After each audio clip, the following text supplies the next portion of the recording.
So we're on site here at Renmark, right next to the Murray River.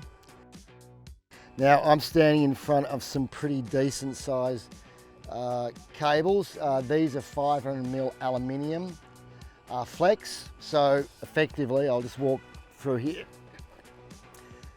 You're talking about a fair degree of flexibility with a 500mm cable. Now I'll just take the cap off here and you can see the flexibility. You can see the strands here.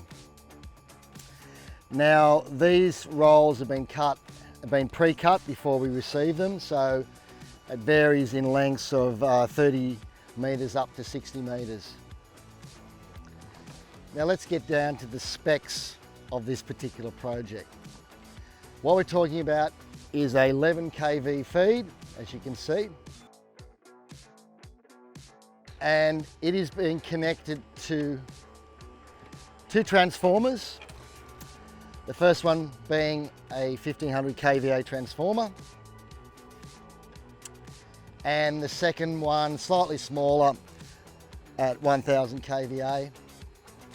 Obviously correct signage for this area, demarcation, and over here is the main switchboard, and as you can probably see, 11 kVA, so there's a signage there that matches with the actual feed from the HV. Now as we come around, now the interesting thing about this site, it's incredibly close to the Murray. We're talking probably about 10 metres. Now obviously the Murray does flood, but this is a pumping station, so they've got all that covered, otherwise they wouldn't have built it in this area. Now as we come around the side,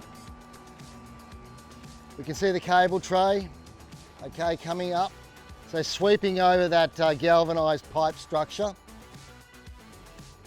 We can see the earthing point here, tray coming over, all the feeds coming through here into the main switchboard area.